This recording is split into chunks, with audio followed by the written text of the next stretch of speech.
Hello and welcome to a new series. Yes. In this series, I'm going to be doing a full guide on how to use the command block. Now, I'm not the best, but I'm not the worst. So, without further ado, let's get started. You're gonna want a world. I recommend giving this world a name. For this example, if my keyboard would work, I'm going to name it Test World Command Block. I spelled that wrong. There we go. And then you want it to be in creative. Now, the difficulty doesn't matter, but I personally like peaceful because mobs just get in the way and they're annoying. You can do any of these world types. I recommend a flat world if you're going to be building a map using these things because believe it or not, you use command blocks quite a bit when you're building maps. C doesn't matter. Simulation distance doesn't matter. Now, these settings here do matter. So, I recommend having coordinates on, that way you know where your position is, because you're going to need that a lot with command blocks. I recommend having fire spreads, TNT explodes off. Friendly fire does not matter, I turned it off because I don't want it on. Now, I never thought I'd say this, but you need cheats.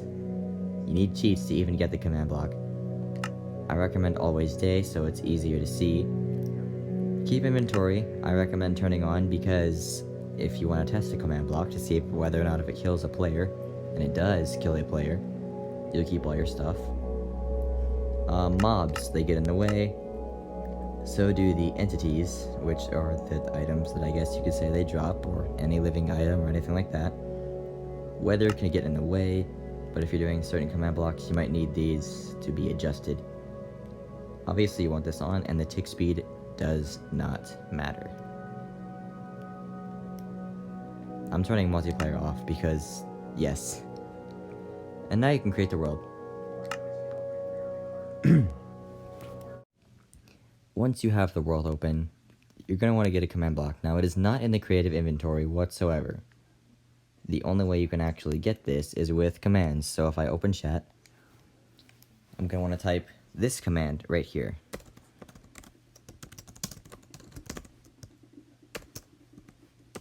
If I can spell. That's going to give me a command block. It's going to give me one. Now, command blocks are complicated sometimes. So we're going to start with an easy command. So once you open the command block, you have the option to name it. I'm going to name this /give, because that's the command we're going to be using. Now I'm not going to go too into detail, it's just going to be the basics.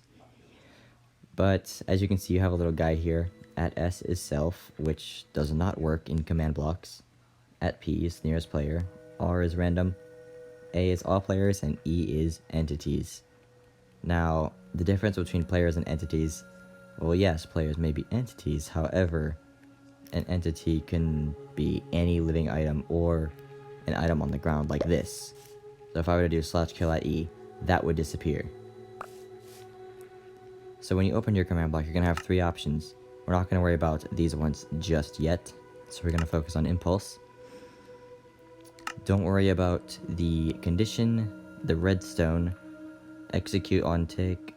Don't worry about any of that yet. That is for later. Previous output, I recommend having this on if you, for example, make an error, it'll tell you what your error is. And now for the first command on this command block. There's many examples you could do, but I'm going to do a simple one. I'm going to give myself a block of dirt. Now I need a button. You can use a button or a lever. I'll grab both. A lever is better for repeating command blocks, or if you just want to constantly switch it. But I like buttons better. As you can see, I got dirt. So if I just clear this, press that, I have dirt.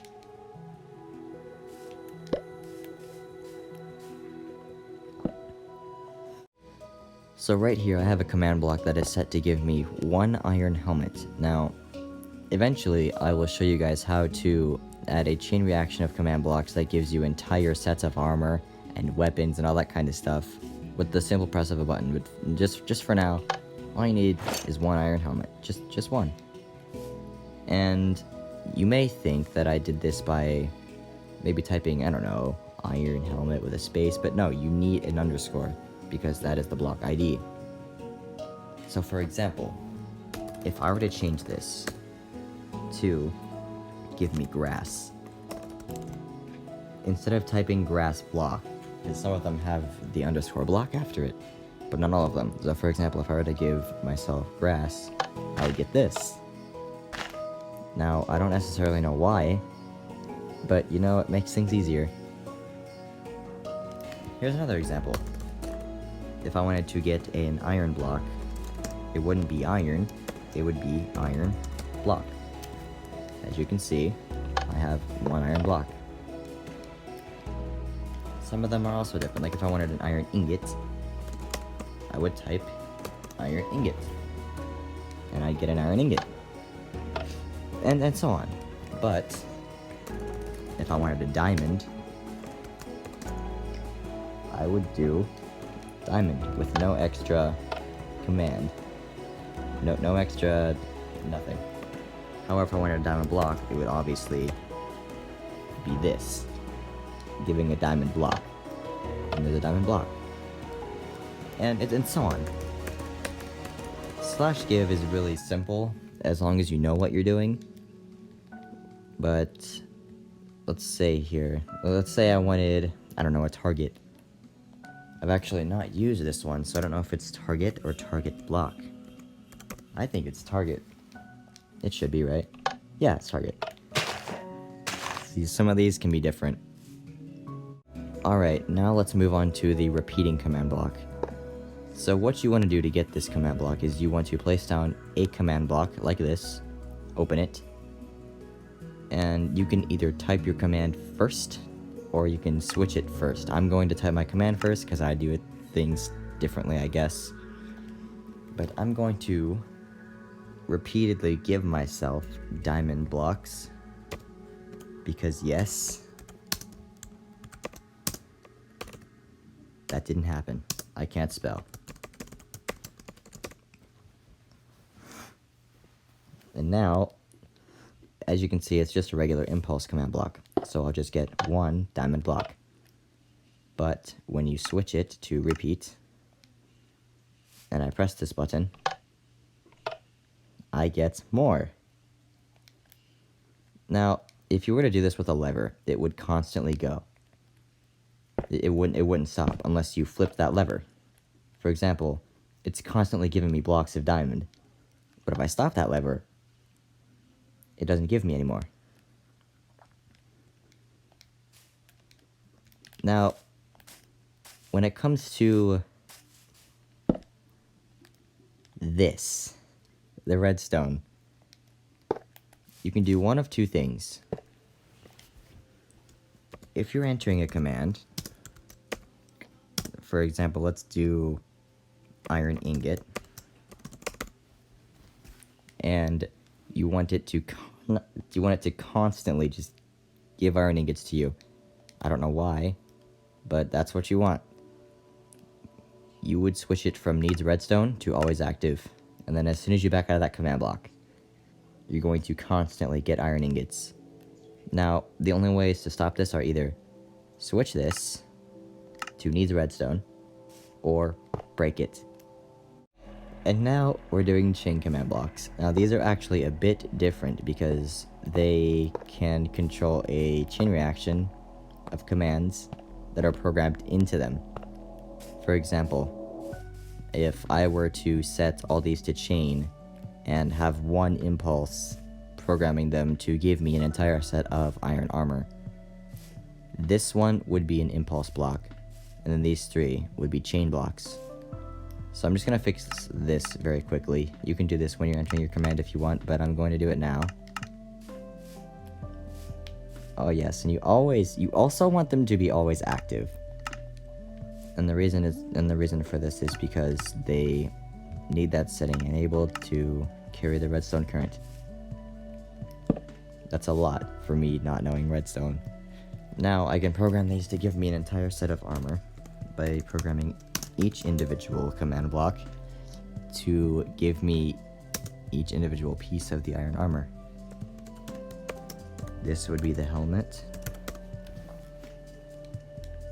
This would be the chest plate.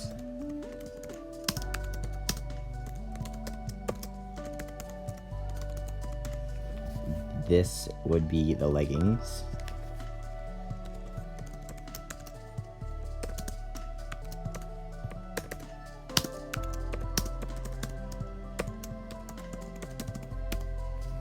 And this final one would be the boots.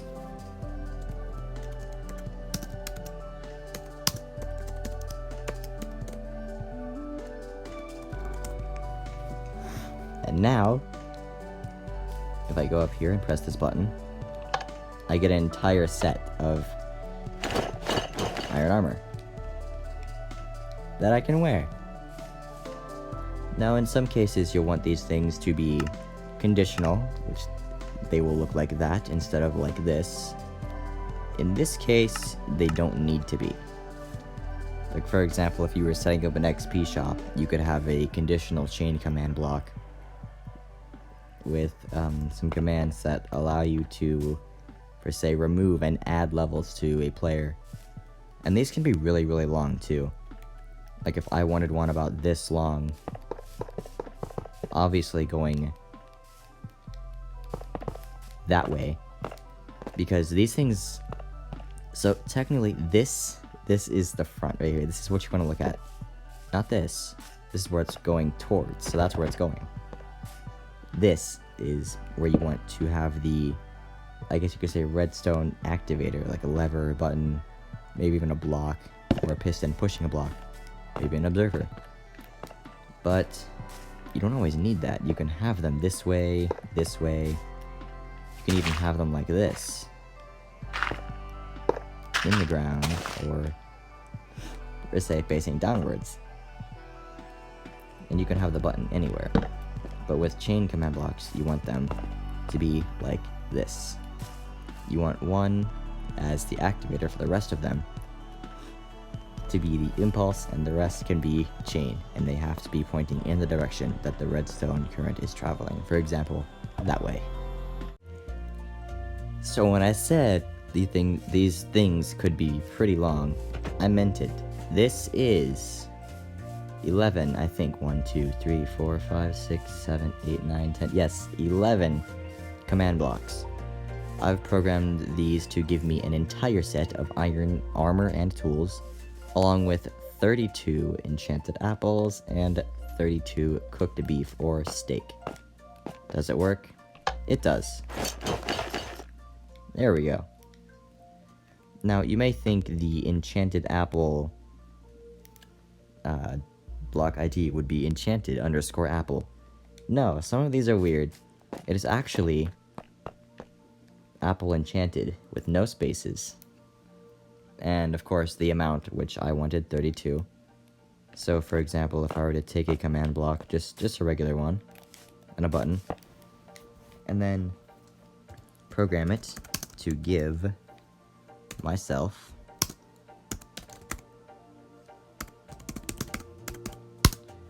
seven enchanted apples. You put the number after the block ID, and as you can see, I have 7 enchanted apples right there. And that is about all I have for you guys today. I will be making more of these, don't worry.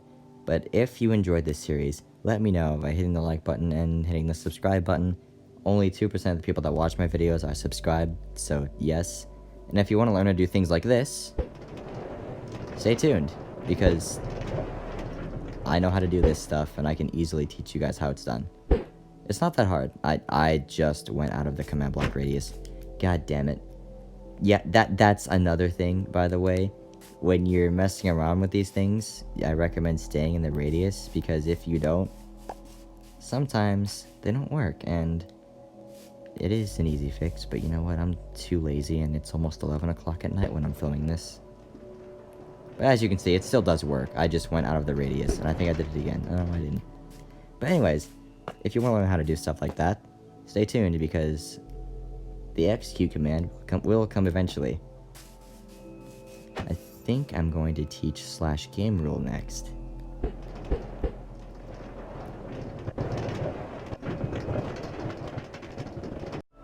Also, a quick note before I end this video. You can't give entities an item, so /give doesn't work on entities. So keep that in mind when you're messing around with this command. Yeah, that's pretty much all I got. Enjoy your day, and stay safe.